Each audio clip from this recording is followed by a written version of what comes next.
What's up, my fellow art peeps? For the last few weeks, I've been figuring out how to start selling paintings online. I've done a couple of different videos on this. So the first video I did was about how I was deciding to price my paintings and the e-commerce platform that I was deciding to use in order to sell my paintings. And then the second video I did on this topic was how to professionally photograph your artwork so that way you get quality results or results that closely resemble the painting that you're trying to sell. We're actually going to discuss that a lot more in this video because that's been one of the bigger challenges that I've been going through in the last few days in order to get this storefront set up.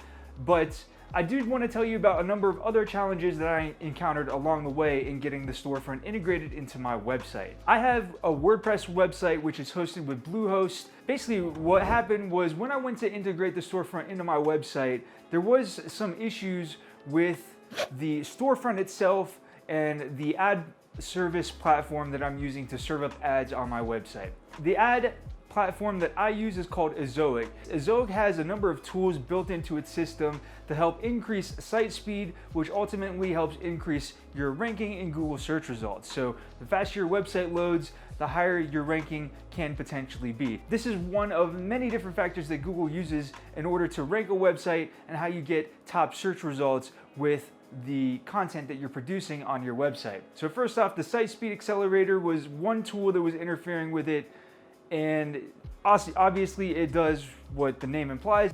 Another thing that Ecwid does to distribute your content, it caches your content and your images in what's called a content distribution network, a CDN. After disabling the site speed accelerator, there was still stuff cached in the CDN that was causing the store not to perform properly. So it would do things like what you're seeing here, where it would load up the canvas painting section into a blank screen, or like what you're seeing here in the regular store section, where it would, while it was loading the pictures, all of the pictures would be different sizes for a few seconds, and it would take a little extra time to load it up properly. It was doing some other things that were cached into the system that I can't show you now because I've cleared them out of the system, but the Ecwid storefront actually comes with a default amount of products of like people posing in certain clothes with price. It just basically shows you how you can set up the storefront.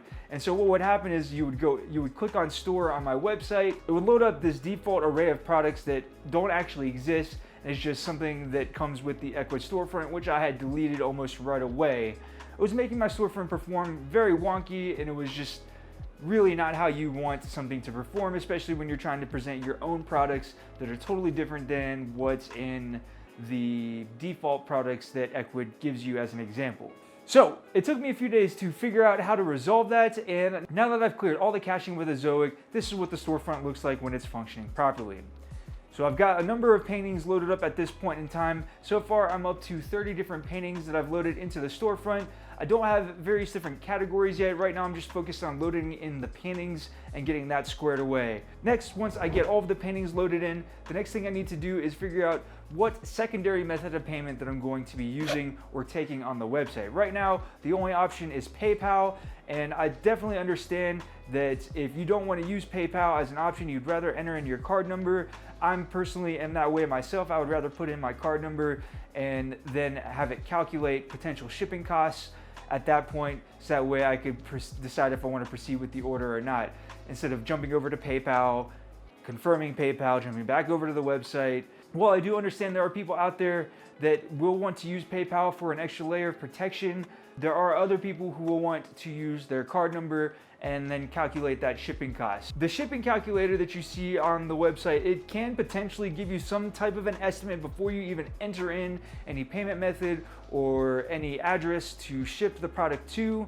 That's based off of various different caching mechanisms in your web browser, and depending on how you view the web and how you operate on the device that you're using, sometimes you might get an estimate, other times you might not, and even then that estimate may not be totally accurate to the selection that you choose on how you want it to be shipped, and then the actual address where we're going to actually ship the painting to. If you want to check out the storefront, I'll put a link in the description down below, so that way you can check it out and see how the Ecwid storefront functions from your device and whether or not you might want to use it for your own artistic ambitions if you are an artist yourself.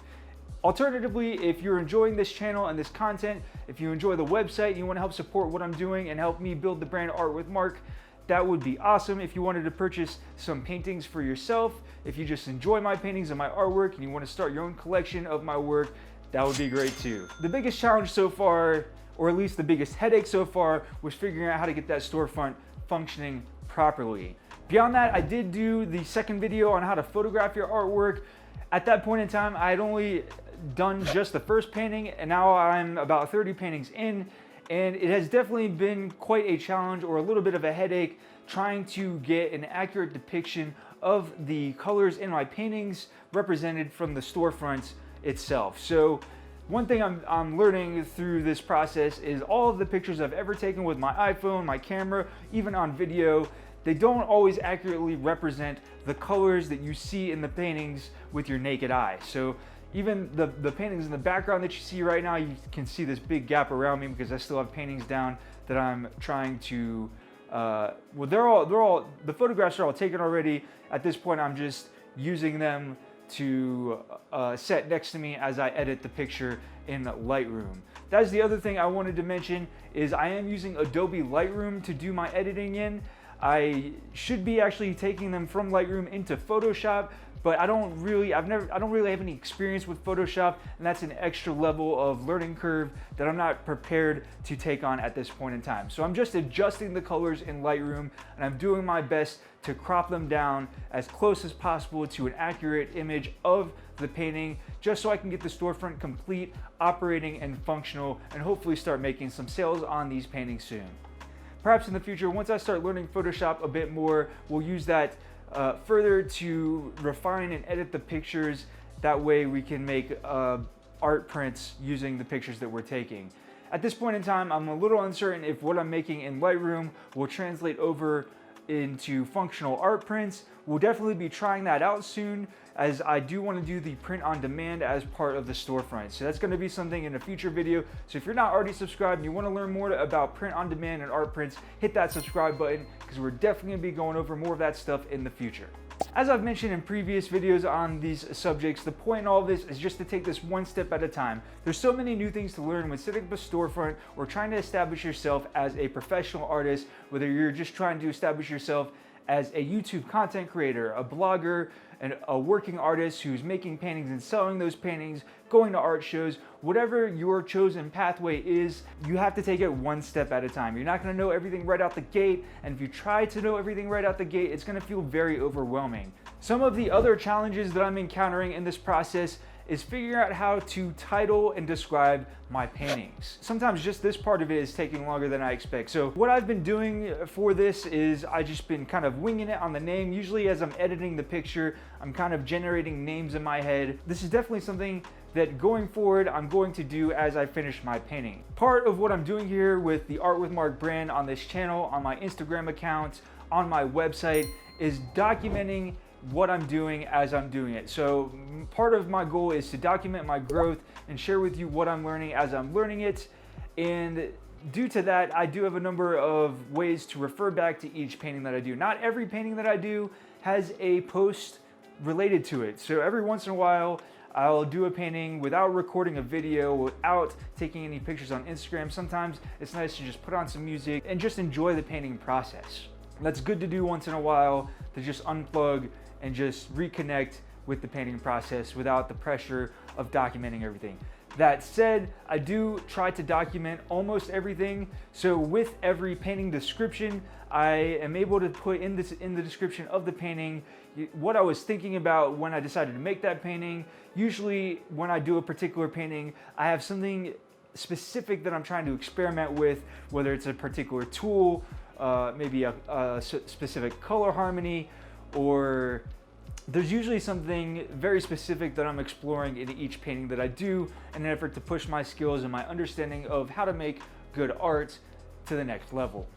I'm oftentimes including those things in the description, the things that I was thinking about when making the painting, the things that I was specifically trying to push, or the tools that I was trying to use, or the materials I was trying to use. And then as well, I'm linking to all of the various posts that are related to that painting, whether it's a blog post, a YouTube video, or just different posts on Instagram that documented the process of that particular painting. So these are all the things that I'm doing with the storefront and each painting that I post as I post it. Okay, so far we've discussed some of the challenges that I've encountered and that I've been overcoming with each step of the way. One of the unexpected side benefits that came from adding the storefront to the website is that it's boosting the traffic. Even when the first few days of having the storefront live on the website, when the storefront wasn't working right and was all over the place, even from the very beginning of implementing the storefront, it had an interesting impact on increasing the traffic to the website. The reason that I believe this is happening is because Google has a scoring factor called EAT.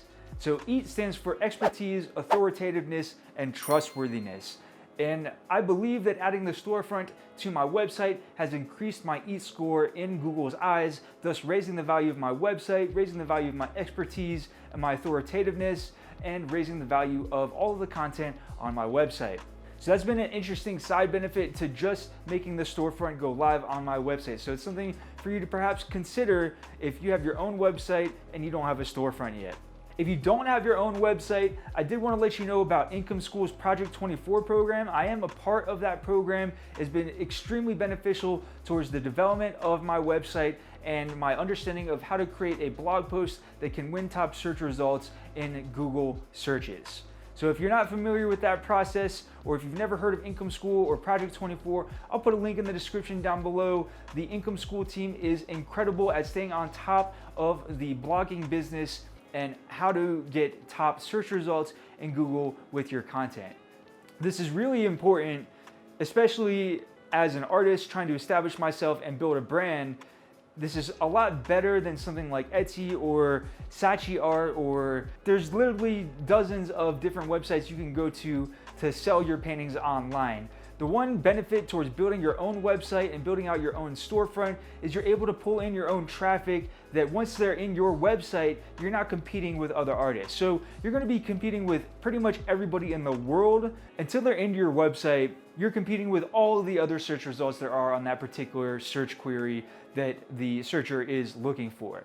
Once they get into your website, then at that point, you have a greater opportunity to get them familiar with you, who you are, your work as an artist, and various other ways to familiarize yourself with any potential buyers to your artwork or just people looking to learn from your content. So once they're on your website, there's a lot of other ways to monetize traffic to your website other than selling your artwork. So another reason that I've gone this route is because I can make that extra money with Ezoic ad revenue like I was saying before.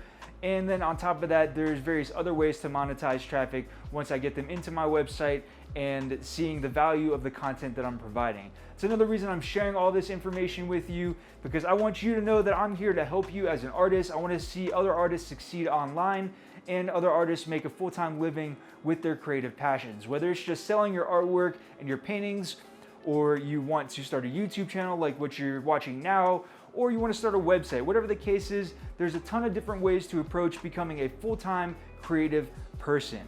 You don't need to settle for the starving artist myth. It's terrible when there's really talented, really skilled artists out there lamenting their inability to earn a full-time income as an artist. Or artists that are taking the old school mindset of they have to get into an art gallery. That to me just blows my mind in this day and age. Why would I want to rely on an art gallery that's going to take 50% of my income and then potentially not even sell enough paintings for me to earn a full-time income?